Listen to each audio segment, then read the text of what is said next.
Hello and welcome to the Pankration Philosophy Podcast.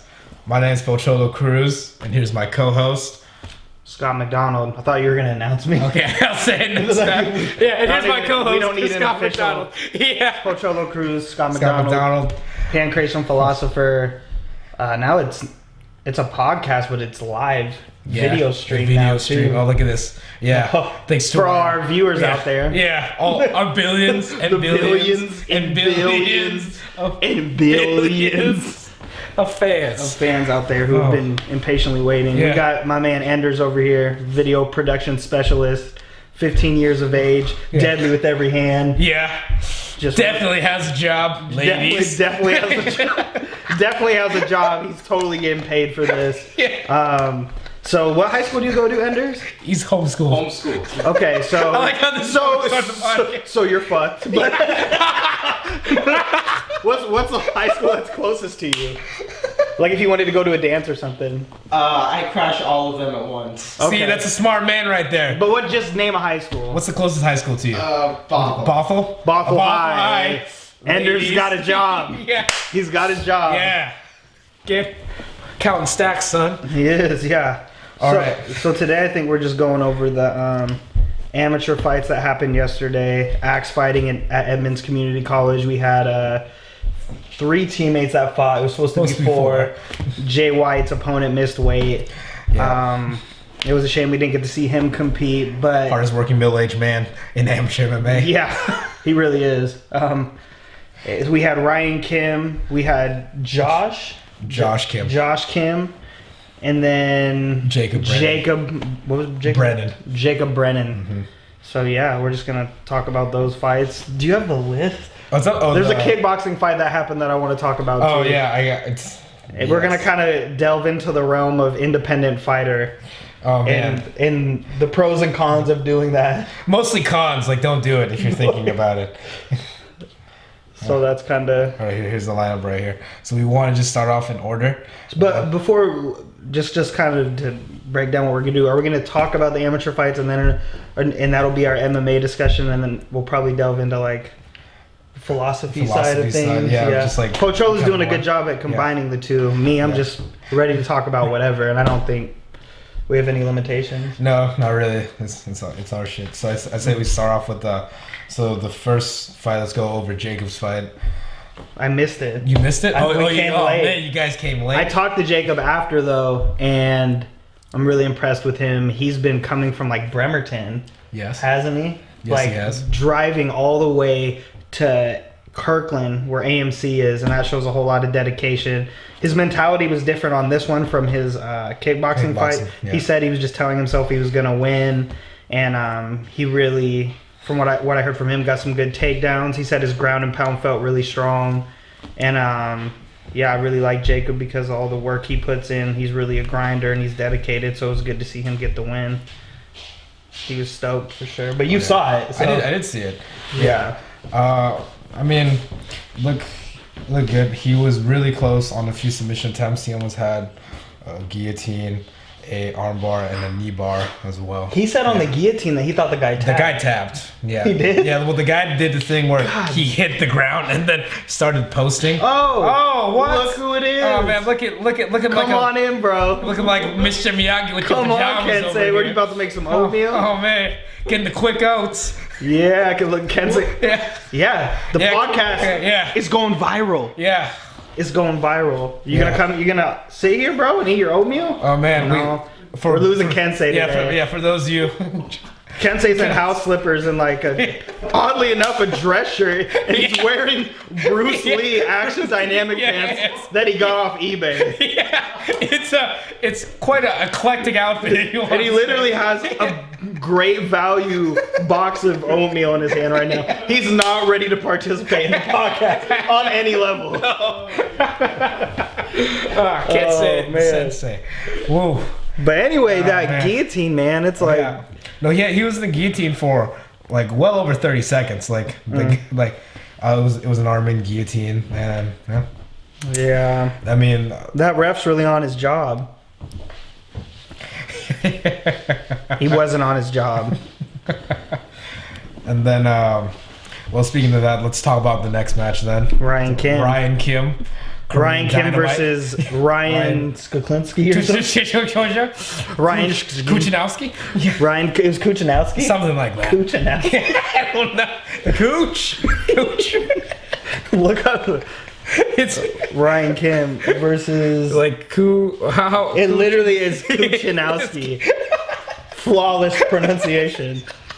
So we had Ryan Kim versus Ryan RK versus RK. Right, yeah, that's an easier way to break it down. Yeah. RK definitely won. Yeah. But was RK really the victor? No. I liked how Ryan came out. He's very loose, very calm. Landed some great low tens.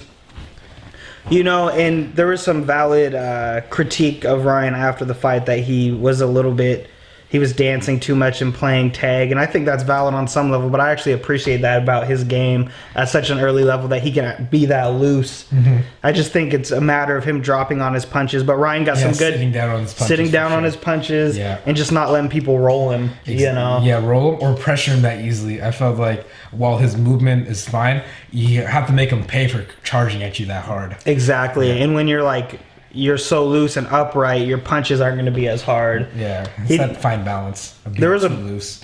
Yeah. There was a point in the second round where he landed some good like left and right hooks and things like that, but you know, Ryan wasn't tripping. He was like, literally didn't care at all that he lost. No. He gave no fucks, and he was like, amateur record doesn't matter. And then right after that, I saw him try to steal Jacob's trophy. He literally tried to steal Jacob's trophy. He's like, this is mine. I win. Fight for it. Yeah. I love Ryan Kim, bro. The realist. Ryan Kim is the realist. Yeah, he did good. There's a lot of opportunities to grow, but that's what you want. I mean, Ryan does not care, and that he has a great mentality. Now we have Josh Kim. Yeah, and man, his opponent's name. Oh boy. Yeah. Jan. Man, they need different opponent names. It's like right there, Jan Kuvalden. Yeah, Jan Still. I call him Jan Still because he stood in the same place the whole time and got kicked ruthlessly. I'm not trying to be a dick, but that's literally what happened. Josh came out and did what I think everyone at the gym expected him to do, was establish range and just keep the guy at the end of his punches. He landed a lot of good body kicks, high kicks, made it really difficult for the other guy to take him down. Mm-hmm. Landed some good ground and pound in the fourth, and just did what we expected him to do, really, you know? Yeah. I would like to see more pressure from him as well, you know? More the AMC style from those guys, from both he and his brother, because they do have really good range, dynamic kicks, but it would be good to see them pressure a little bit more. That's just what I think, you know? I feel... Yeah, well, I feel the biggest thing, I think there were some opportunities, just some more striking opportunities that they kind of just waited on, like further, because I feel like the guy was there to be hit.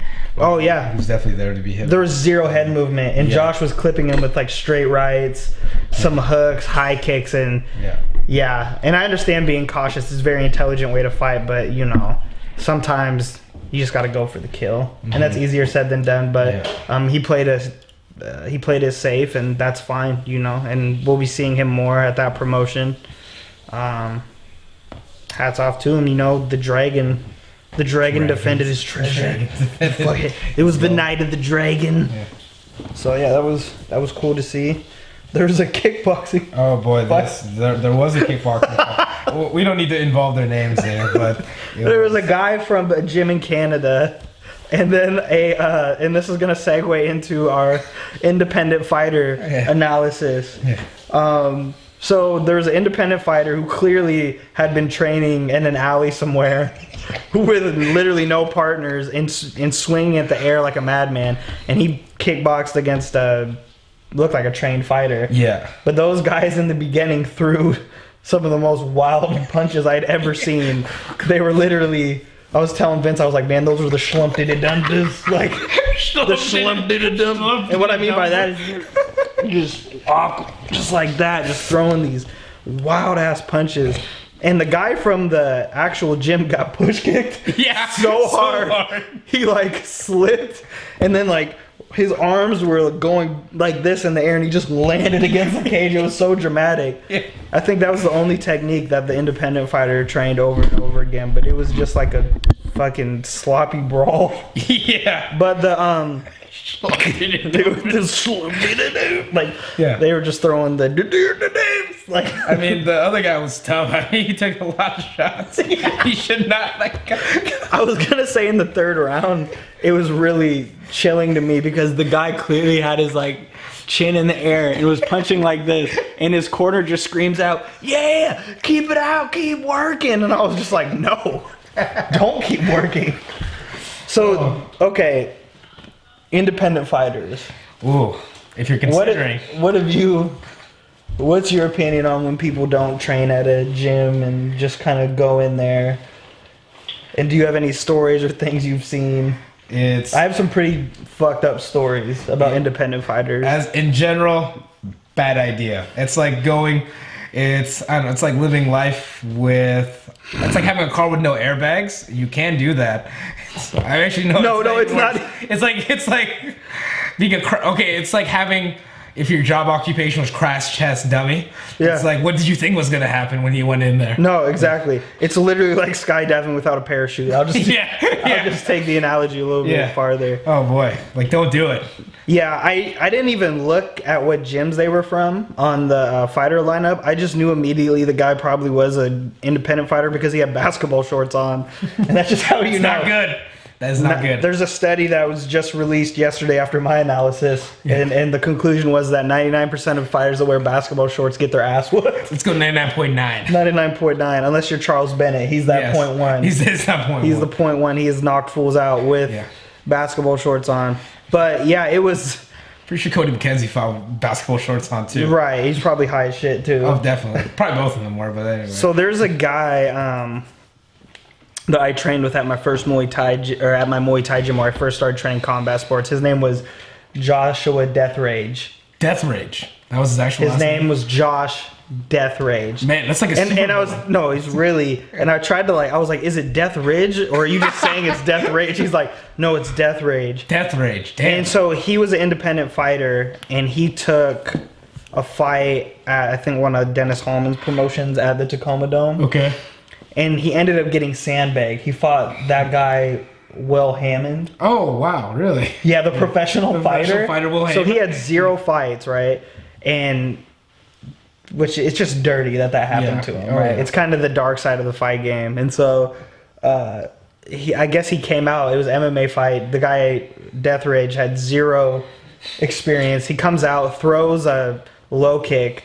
Hammond grabs it and then just blasts him in the face and just KOs him, dude. And he had his nose was broken and crooked, and I asked him when he came and trained, I was like, what were you doing before that? He's like, oh dude, I just trained in my garage. And I was like, and here's the thing, garage training isn't always a signal that you're not going to get experience, because there's a lot of gyms in Hawaii where it's there's multiple people, you have training partners, but if you're just in there hitting the bag by yourself, unless you're some gifted Shaolin monk who can channel the energies of all combat sports ever, probably shouldn't fucking do it. Don't do it. Don't do it, man. Yeah, even if you're Iron Fist. Right, don't do that shit.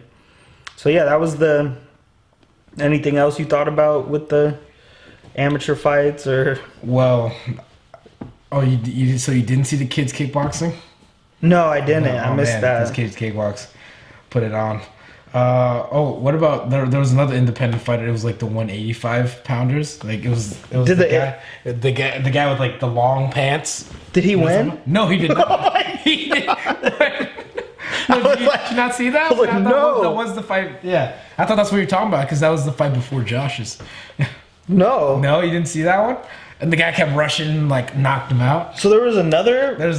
Oh fuck! Yeah. So I was wrong. So there was a fight. The fight I was talking about. No, let me see. Was talking about the heavyweights, right? Yeah. Or are you just getting both of them mixed up together? Let me see. Yeah, because what you were talking about, you're talking about the heavyweight kickboxing one. I was talking about this one, the one right before Josh's. No, go It was the 185 kickboxing. Yeah. Oh, it literally says independent. It literally says. Oh, the guy I was talking about, he literally fought at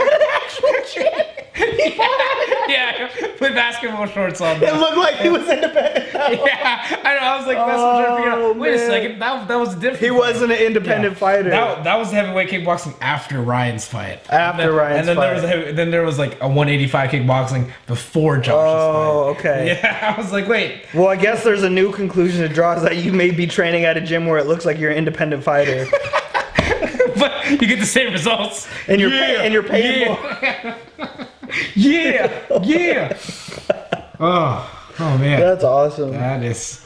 Well, that's one way to put it. Yeah. Oh boy. Yeah, man. Death rage, man. It's a horrible story. Yeah, it's like you can't even really laugh at it. It's really fucked up. No, it's just. I mean, yeah, it's just. They're like, oh yeah, we'll match you against this pro. Good luck, buddy. Yeah. Oh man. And he fought as an amateur. The pro did. Yeah. That's super shiesty. It is. Oh man. Oh. Yeah, but it's just dangerous. Just thinking. I mean, as both Scott and I know, like the sport of fighting is dangerous enough as it is. Why would you take even more of a risk just not training properly? Yeah, because the consequences are serious. You know, you can get seriously hurt. It's your health. You're literally gambling with your health. You're gambling with your health to begin with, and if you go out there with no semblance of something behind you, of semblance of a team behind you, that's even more dangerous. Oh yeah, and the thing is you want to be as prepared as possible because there's like a lot of serious injuries, lacerations, brain trauma, broken limbs. Like that isn't just like a over exaggeration. That's literally what it is. Which you know what I was thinking last night, man, is what's up? There just should not be an amateur division. There should not be amateur competition. What would you rather there be? It should be like semi-pro. And there should, because amateur's already kind of shicey as it is. But if you were to like remember IFL did like a team thing? Yeah. Like if there were to be like a tryout for a semi-pro league, because they had tryouts for these teams. I'm not saying it should be like teams, but there should be tryouts for semi-pro leagues. And, you know, if they grant you permission to get on to the promotion based on your tryout, you should then get paid something, because amateurs don't get paid anything. They're paying gym fees. If they get injured, they end up... paid nothing to get injured. Yeah, really. Like, I remember Brian Loska, he used to train at AMC. He was a really good wrestler. He was in a fight at Axe, or Brian Johnson's. He ended up getting he was winning the fight, but he got put in an arm bar, and he told us, he was like, I literally was thinking I have work tomorrow. Oh, damn. You know, like, oh, what do I get my arm broken? Then I have all these medical bills. So, yeah, the amateur fights and promotions don't make a whole lot of sense to me. And I've seen people get flatlined in amateur promotions, man. Yes. And it's scary. Several people get flatlined. If you guys want to see one of the most brutal knockouts in amateur history, I just think, I want to say at least MMA history that I've observed, you should look up Torian Washington versus Justin Larson. Oh man, is that that made me question fighting? That made me question life. Like, what am I doing? I was like, dude, he hit him so hard. It was just literally like, why are we doing this? Why are we wasting all our like human energy? Yeah, he was astral traveling. Yeah, sure. Yeah, Torian Black Washington. knocked any racism out of that man and it launched into the stratosphere. Yeah. Oh man, it was crazy, man. Horrible. Oh man. But with that being said, it's it's up to the powers that be. What do you think the overhead is on running like an amateur promotion? Do you think it's like profitable for those gyms? I think it's pretty profitable, because just think about it, you're not paying anyone anything. Right? You're paying for the venue. You're paying for the venue, the rental. You're probably venue. Sharing the cage. Sharing the cage. You're probably paying maybe like, I don't know, maybe some overhead costs of just like maybe renting chairs and stuff like that. Right. But other than that, it's just all. But here's the thing: the university probably like provides you with that. Yeah, I feel so. Or not university, the community college probably provides you with chairs all and stuff. that. Yeah. So I feel it's just the overhead for renting out the place. So I feel like they're. And you're providing the fighters, really. Exactly. Yeah. Yeah. From that, so I think it must. Semi-pro league, man. I'm telling you. Because that's what pro is. Anyway, you're getting 500 to show, 500 to win around here. Like that's. I mean, just make it all like that. Yeah. Or similar to that. It's just, I don't know. Yeah, it just brings into question. I mean, then like who? I guess like just the talent pool. I feel like the people that are coming up, but I feel it would be a lot lessened because then not a lot of people can make it. But I feel that would be better overall. You know what I mean? Well, dude, think about the people that like go in, and then they fight like a upper echelon athlete, and then they just get fucking destroyed. Yeah. We're not talking about like you lose a soccer match here, or like we're talking about like trauma. You're losing brain cells. You're breaking bones. Yeah. Getting scared. I remember one of my amateur fights, dude. I fought a guy who was like, he was 0-0. Yeah. Don't look up the video. Don't look it up because I'm embarrassed by how I shouldn't have competed. Scott McDonald. Don't look it up. In the video, like they're like, oh, bro. Oh. Do you want to look it up? No, we're saying. Okay. All right. Well, we can look it up since we're saying it. But okay, who'd you fight? I don't remember his name. Oh damn! Just look up Scott McDonald. Scott McDonald. But hey, but there's another Scott McDonald we know doing MMA. And he lost last night. I hope he learns from it, man. He got guillotined. It wasn't pro. I know. Keep going, dude. No, it's not Billy Walker. James X. Keep going. Look up Scott McDonald. What did they say? Would it be on your... What gym was it? Would it be on... like Andrew. The guy's name was Andrew. That's all I remember. Like, do you know who recorded it? Was it? Yeah, his coach. Or his like, coach? What of his... Go down. Go down. What gym did he train? It was, Evolution? Okay. Look up Evolution. Scott, how are you gonna feel when you fight the Evolution? Oh, it might not be. Nope. Look up. They spelled my name wrong, so go M-A-C. M-A-C. I remember they did that. Okay. Go down. Jimmy McDonald. Keep going. Scott McDonald versus Bob McNuber. Bob. Sounds like a real good one. Go down. Evolution. No, it's. Let me just take out Evolution. Maybe that's. Well, anyway, I fought this kid. So what happened? It was his debut. Well, dude, it was like I come out in the first round. First, Were you Sean McDonald? No. No, I looked at him and like I was clearly bigger than him. Fight was out. Is his name Kyle Andrew? No, fight was at 130. Keep going. Okay. And I clinched him up and just went full berserker mode. Okay. And just kneed him like 15 times, and then I front headlock him, head snap, took his back, and then just ground and pound for like 2 rounds. Okay. And I think he went out once, and it was my old Muay Thai coach who was the ref. Oh, what? And he just let me beat this guy up, and I was like, man. That's, yeah. And it was his debut, and I had already had 3 MMA fights, so there's scenarios like that where it's like, probably shouldn't be.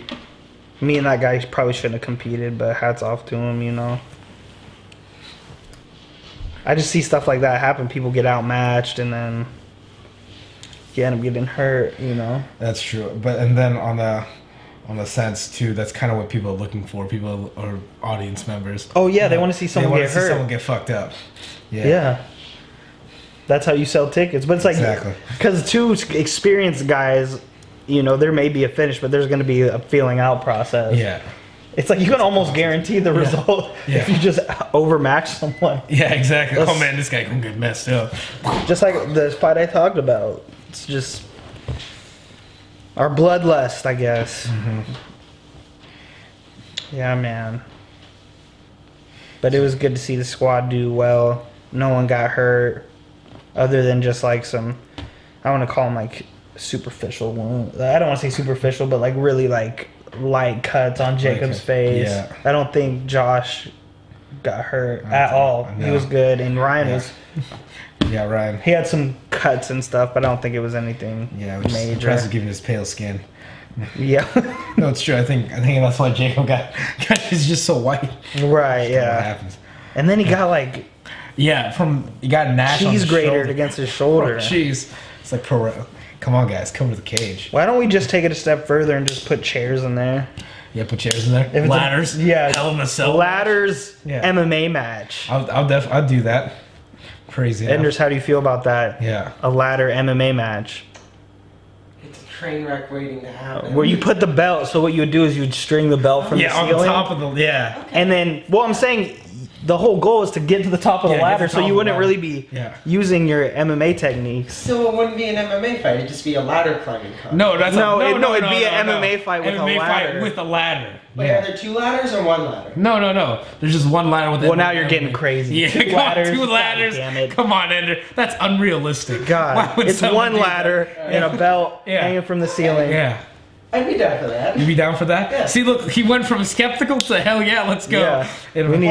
But I heard it was only 1 ladder instead of 2 ladders. Yeah. Why would the 2 ladders make a difference now? Because then they would just be they'd be able to barely reach each other. Just be whoever can climb faster.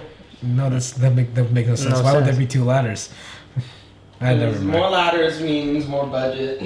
More well then you have both. Because it's 2 people. Because now you need to situate 2 ladders right underneath. And they're both going to climb the ladder and then use their MMA techniques while they're on the ladder. What you can do, what you should do, you should be like tag team then, 4 people, 2 ladders. That already exists. There's tag team MMA, yeah. No, but tag team with the 2 ladders. Oh, then like as one guy's trying to hold the ladder, for the other guy, and she's got to, and then the other guy's. So it would have to be tag team MMA with a ladder in the guys cage. on the bottom would be trying to hit each other. That's probably how you just, you really secure concussions. equal concussions, but equal advantage. Yeah. Oh man. I'd watch that. Yeah, you would. Yeah, you would. You just. I mean, that's why people watch medieval MMA or MMA in a labyrinth. I've seen that. That's what I'm gonna do after my regular MMA career. What are you gonna do? Medieval MMA. I'm gonna get in a suit of armor. Oh and man. That's an actual thing too. No, it is an actual thing, but why would you do that, man? I've seen guys just get like knocked unconscious, getting hit by steel shields. Because I want an excuse to hit people with a sword and not get taken to jail. See, man. That's exactly why people do medieval MMA. That's exactly cycles like that. Yeah, that's exactly why people do MMA, though.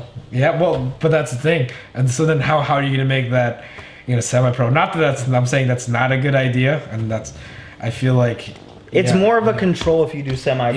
It is more control, but then what's the incentive for for gyms to like switch to that way?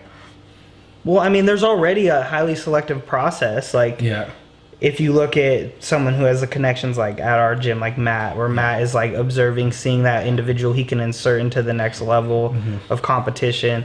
Their gym should already. That's what it should be at the high level, but usually it's not. Well, there's that, but then also you could do the same thing for semi-pro. There's already decisions. If you're a good coach and if you're running the gym with some sort of ethical framework, you're going to want to look at it and go, okay, like, should I even allow this guy to fight amateur? Yeah, I feel people shouldn't just be able to approach you and be like, I'm gonna get in the cage. I'm getting in the cage. Let's do it. Well, yeah, it should definitely be a more structured process. Like I feel, just more of. Let's see what's the time frame. Like I feel like it just needs to be more layered in terms of your experience. Like because there's just people that are all considered amateur that are just varying levels. Like it's too much of a disparity. Like you wouldn't see that like in high school basketball, right? You wouldn't see like, oh yeah, that's you wouldn't see like a bunch of kids and then they're like, oh, I've been playing basketball for 10 years and I'm 6'9", right? From there. I mean, I guess that does happen, but like not to the extent of like experience wise for MMA. So right. Well, I mean, but the thing with the tryouts are they do that for tough, right? Yeah. They did that for tough where they had this whole tryout process. If you do that for semi-pro, you're able to observe where the person is at skill-wise. Yeah, so like so pretty much just higher caliber. I see what you're saying though. Amateur promotions. How do those people get experience? Yeah. Grappling tournaments. You can do. You're sparring at your gym. I don't know if you need smokers, right? Yeah. Just more to that. No, I'm saying like that. That's all good aspects. I'm just saying that, not that I'm saying I wouldn't agree with that, but I feel like just a lot of people, on the come up it's still not to that level where people can get like that kind of, or I feel like where people are allowing themselves to get that structure in place is what I'm saying. Because I feel like people are too set. It's almost like it's funny how the pro level and the amateur, or as far as the amateur structure, hasn't really changed at all. And I feel like that's the biggest thing. It's just like having more of a standard of what of the kind of fights that you produce. I think is a big thing, and I think that's exactly what you're saying there. Right? Yeah, but then it even makes more sense for it to be semi-pro, because you're doing what professionals do, but not in that talent pool. But you're not getting paid. Yeah, and you don't have the benefits. You're not getting only benefits you get is like brain damage. Yeah, like physical damage to your body. Exactly. Or just and a lot of these amateur guys that I see even at our gym, they're just busting their ass. You know, yeah. They're training like pros. I don't know, man. I know there's a lot to it, but that's just what I be thinking, man. What's next? What are we talking about next? Let's see. Let's talk about how do you think, what should the mentality of somebody who does want to get into fighting, like what is like, not that there should be like one mentality, but what are some general things that they should consider like coming in, you know, because I feel like everyone has a different idea, or like maybe like a wrong, or not wrong, but a kind of clouded idea of like what fighting actually entails. And I think that's kind of what you get when you come into like, let's say like an amateur thing, and then you feel, oh, I feel like this fight's gonna be this, but it turns out to be something else. Like, let's say, okay, let's make it even simpler. Let's say, if you could, you know, go back and talk to, you know, young Scott McDonald before he does any training, what would you tell him? Yeah, that's a deep question, bro. I think I felt like why I got into the sport, it wasn't obviously linear. What it was it's not just one thing. It wasn't. It was complex. Yeah. It was, you know, my grandfather got me into martial arts because I was experiencing bullying in school. I went to a really rough school. Was making a lot of poor choices. Was hanging around gangs and things like that, and just kind of being rough, you know. And so once I got into martial arts, I had a focus, and my focus and I didn't start with combat sports. I started with Aikido, like Steven Seagal. Aikido and Taekwondo. Oh yeah, Taekwondo. But like when I was doing Aikido, I thought about combat sports because we were doing all these wrist locks and stuff with Aikido. Like it's very on the basis of someone hitting you with a karate chop, and then you're responding that way. And I was just looking at our drills one day, and I was like, what if I just socked one of these guys? What if I just threw a right hand right now? I was like, it doesn't matter what he's going to do to my wrist. I'm going to drop him. But Scott, what if I do? And me and my sensei talked at the time. He was like, oh, there's a Muay Thai gym down the street. You should go check it out. So for me, I would tell young Scott, just stay focused. And honestly, I would say don't train as hard. Train smart, not hard. In terms of like a philosophical, moral thing, I wasn't analyzing it at that point. I wasn't really aware of why I was participating. For me, it was really just what it was an outlet, and it was me just gaining self-confidence. Self-defense was really like important to me, you know. Oh, Bronte's calling me. That Bronte? Yeah. Hope it's not an emergency. Hold up here. Talk to answer. Yeah. So do you even know what I'm talking about, Ender? Full disclosure, I haven't been listening to anything you guys. I know, because you're just making sure it's running smoothly. Yes. On Nick's Facebook, he broke up with Aaron. Sorry. This dude took a phone call to go and talk about a breakup. Oh my God! Really? Unbelievable. It wasn't an emergency, folks. But no, I was just saying that for me, I got into martial arts for self-defense purposes, and I think I could have become really good without competing. I didn't need to compete to get any answer, really.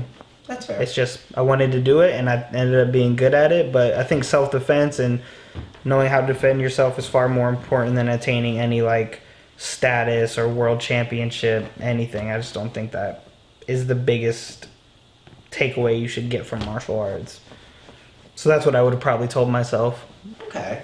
Because then I feel like I would have had more backup plans. I probably would have been more vigilant in school and get my degree versus like thinking, oh, dang, I want to be a pro. I want to be a world Yes. Yes. Oh, okay. So wait, I guess dial it back. How did this go? How does this go off the rails like this? No, I just told him that what I would tell you, what I would have told Scott is I would have said, it's not about competing. Is not the ultimate goal of martial arts. For me, the ultimate goal, I would have just told myself, focus on self-defense. Get really good at defending yourself, learning the arts. You can spar, you can do all these things. If you want to compete, go ahead. But I would have said you should focus on other things outside of wanting to be a professional and getting paid for being a mixed martial artist or wanting to be a world champion. Now, I'm not saying those goals are wrong. There are some people that are just dead set on wanting to do that, and that's fine. But for me, I think I would have dedicated more time to getting my degree sooner and things like that. So I just... Other things that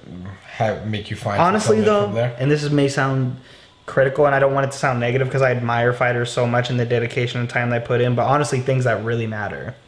Now, you can use fighting as a platform and then I think do all sorts of big and transformative things with it, but it's not the best thing you could be... I'm just going to say it's not the best thing you could be doing. I don't think that's the wrong thing to say. I feel like it's just, you gotta think about if you're looking at prioritizing things in your life, think about what's gonna give you like the most, like pretty much it's, if you put X amount in, you're gonna get Y amount out. Fighting in terms of like what you put in and what you get out of it. I mean, I'm not saying in terms of like monetary things, but sometimes like if you really focus, a bit, let's say maybe it's like too much on it, you might not get a lot back, and then you'll just be disappointed with what you get if you get set on that. But I feel like, I mean, to answer the question, what would I tell like my young self is just really enjoying like the process of learning from there, and like not putting too much high goals like on yourself, because I feel like that kind of creates unrealistic pressures. And then if you're not enjoying like what you're doing, then what exactly are you doing like with your time? Because there's a difference between growth and then putting yourself, like grinding yourself down to nothing for efforts where you think you have to be tough, like for that. So I think that's a big thing about it. You can still push yourself, because growth occurs outside your comfort zone. You can still push yourself in the areas of martial arts and become a better martial artist, but without having to pretty much take away your focus on things that can just help you out in the immediacy or something out into the future. Because it's just like, in terms of a numbers game, it's just gonna be hard. It's just a hard thing to profit from. It's just how it is. Yeah, don't get into it thinking for monetary gain at all. It's like banking on becoming like an actor, like a famous like actor, actress, or a famous musician. I mean, you have to get in it because you love it, and then that just happens because you've acquired the skill and the experience and put in the time. Like that's just how it goes. I feel too many, and especially just how I feel like thinking as a youngster or as a younger person, like you don't see, you see what you want, but you don't understand how to get there. And I feel like it's not necessarily,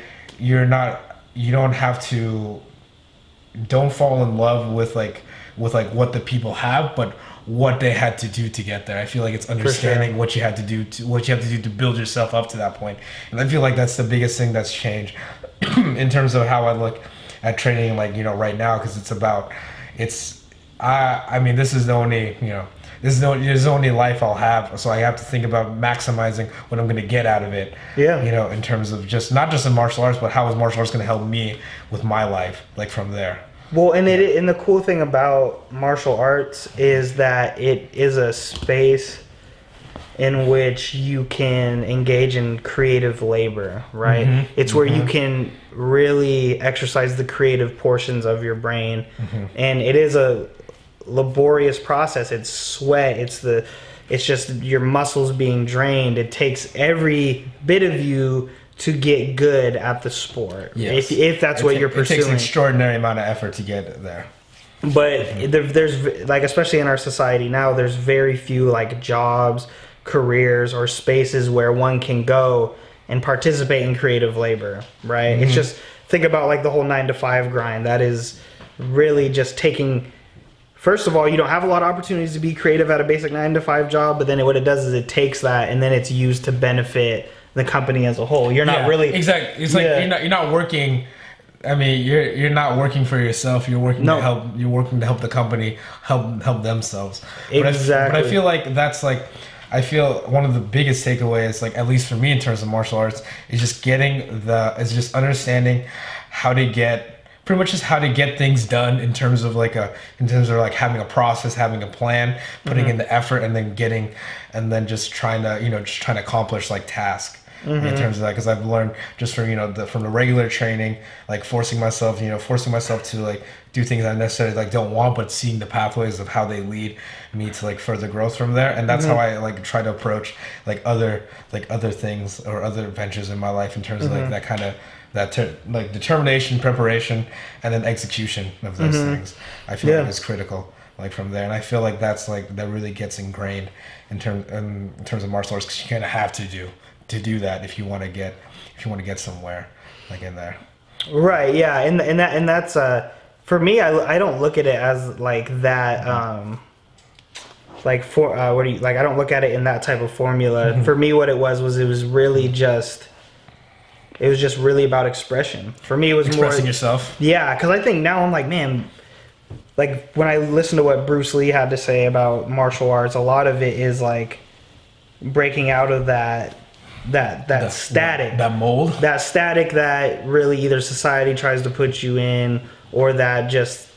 And by static, you're talking about like the place that society has for you, or societal change. Exactly, that's what I mean. So like literally, you're born into a world, and then based on your culture, there's certain things that already are laid out for you if you want to be successful. Yeah. And so what you start doing is you either start dumbing down like your inherent creative qualities, like it happens in school, it happens in jobs, like you aren't given that outlet. You feel like you're not expressing your true self. You're not. I feel like you're not, because I mean, think about the problem with like standardized testing. Think about why, like in our nation alone, I feel like we know antidepressants are consumed at a like completely irregular basis on a global scale. People are not fulfilled in what they're doing. So, and I think a lot of that has to do with the denial of the creative self. I feel that's a very big thing, because I think. That's a very good point you bring up, and I think it goes back to not only standardized testing, but look at like our school system itself, and just wonder like, okay, why was it put in place? It's not to necessarily help people; it was put in place to indoctrinate people. Exactly, indoctrinate people, create good workers. Exactly, just be part of the economic machine. Like from there. Exactly, like, and that's it trains them to do so. Like go in, show up at this time, get out at this time, come back again next day. That's exactly what for people. Give you a few days off, then come back and get at it again, brother. Exactly. Well, no, and it's all you learn about all the disciplinary mechanisms through school, right? And so that's what I'm saying. For me, MMA was an alternative to those things, to those forces, and I remember I would always talk with like Trevor Jackson about it, and like there was a time when I was training for my pro debut, I had lost that mentality I had about fighting. The creative, the I lost it, and I was just like, it's just became too much of a grind for you. Yeah, and so what I remember I was like working out, and I was like, this is a fucking grind, and Trevor walked up to me. No, I know. No, he was really like, I don't want to hear you say that. He's like, I don't want to hear you say that, and I understand that now. So if you're getting into it, like you have to. The problem with fighting now, or like the thing with the UFC, is like it's just commodifying everything, and it's losing the essential spirit of martial arts. Like, and if that's probably a controversial statement, I really don't give a fuck. But it's like you have guys like Conor McGregor who are genuine martial artists, but came in and changed the culture of the sport by like making it extremely Americanized, I feel like. So what happens is he comes in. What do you mean by that, by Americanized? Dude, all he did was do a WWE gimmick. That's all he did. And I love Conor, don't get it twisted, but he came in and he's like, I'm just gonna start talking mad shit. Like, and he had been doing that before. That's honestly his personality. Yeah. But then all of a sudden, the rewards that he's reaping, not only from being a performer, but by being that personality, now everybody's trying to do it. Everybody's talking shit and failing at it remarkably. Think about what's her name, Joanna. Think about just fighters, just blah blah blah blah blah blah. And it's like, oh my gosh, you're doing this so you can get a higher paycheck, right? It's been commodified, right? And that's what happens whenever things in our economic system, once the powers that be get a hold of it, and then it's subject to the markets and profitability. I understand you got to continue to make money, and there's a ton of overhead for UFC events, and I get the business side of it, but it's like, what is that doing to the culture? What is that doing to the culture of the sport? And so I think a lot of people now, they get into it, and when they're training, they're like, get that. if I make it to Bellator or if I don't make it to UFC, it's all for naught. I'm not saying everyone has that mentality, but like you just can't. It's got to be your journey. It's got to be a subjective experience, because in order for you to like, I don't know, especially like getting in the cage with another person and then just battling with them, like if that's your can't rage quick scheme, that's not working. no. You know? And someone else did a really interesting breakdown on MMA. It was Josh Barnett. Okay, what did he say? The War Master. I wonder if we can look it up. Look, he talks about like sports and how all sports are a form of war. That's another interesting perspective we should talk about. Just like sports is war. Sports. Well, it is. Well, it's modified war. War Master. Man, he just keeps it so weird. Where is? I'm hearing some sounds. I was like birds. I was like, what? Oh, there's the history of MMA. Let's see what that is. I thought that was me.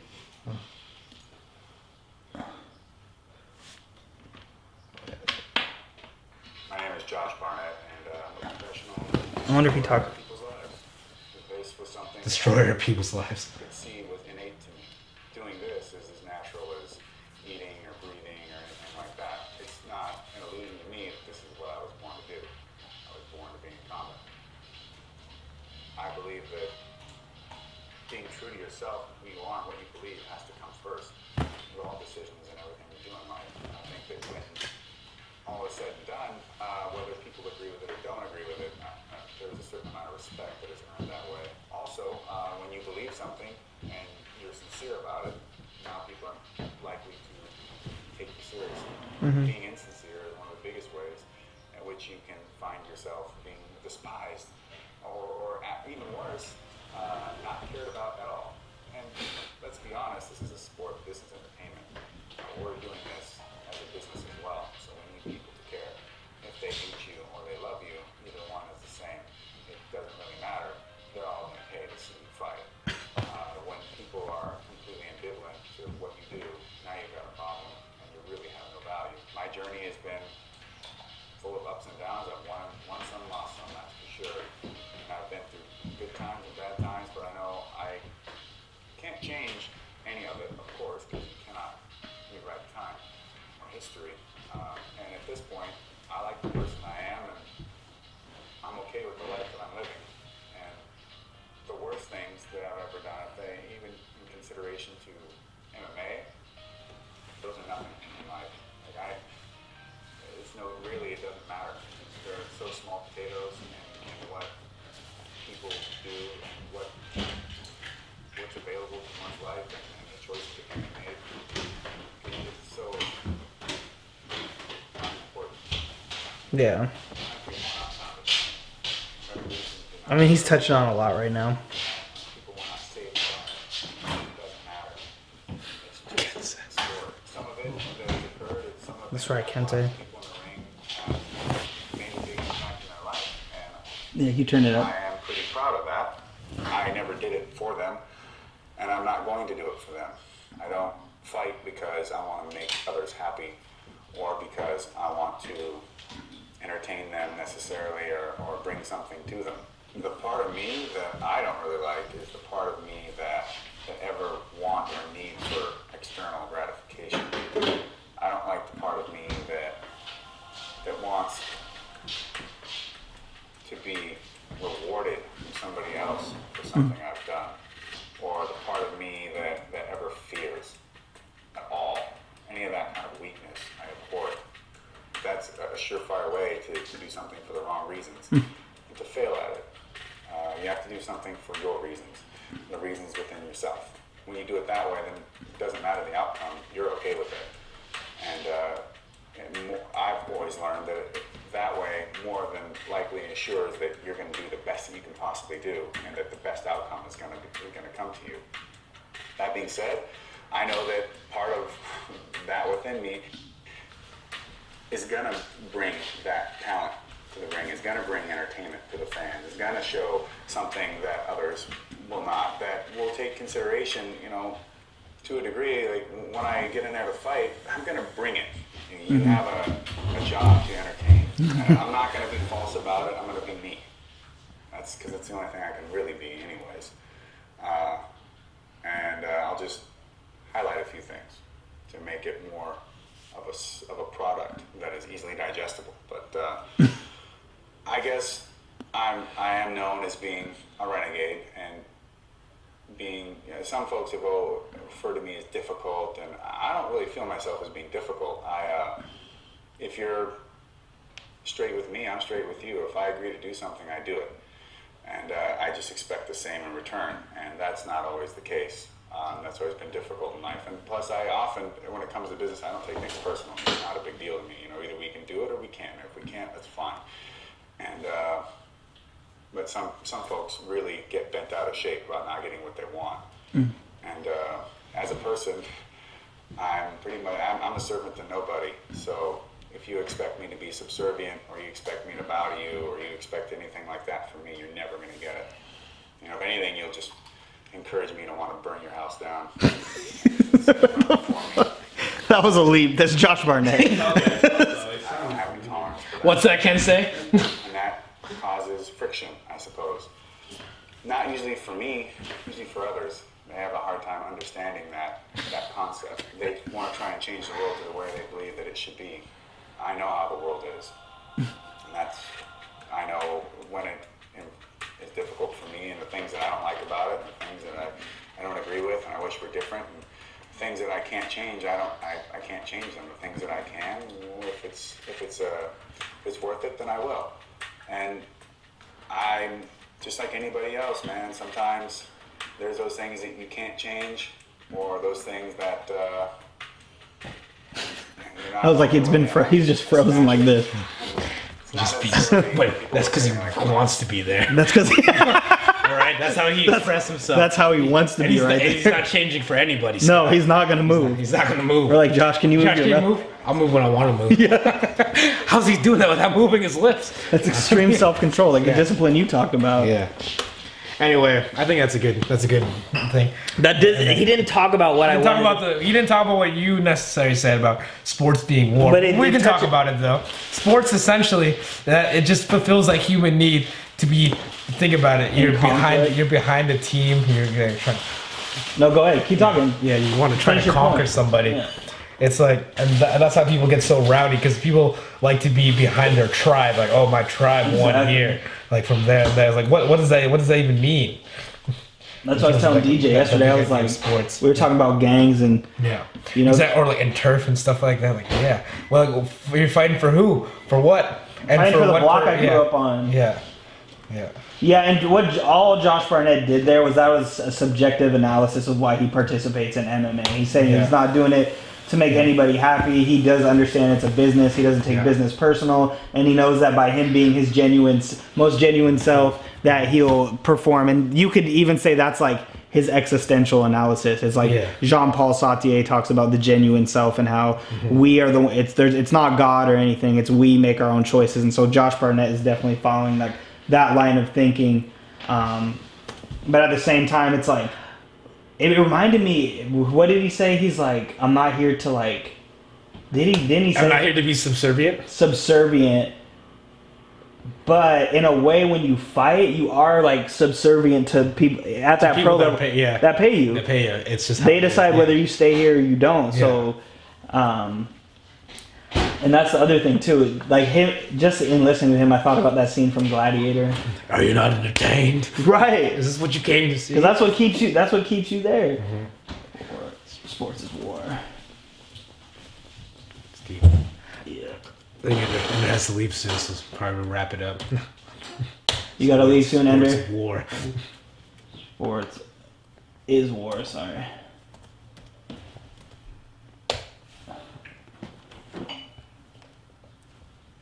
When does he? See, when you try to find something, it's just. Of course. What?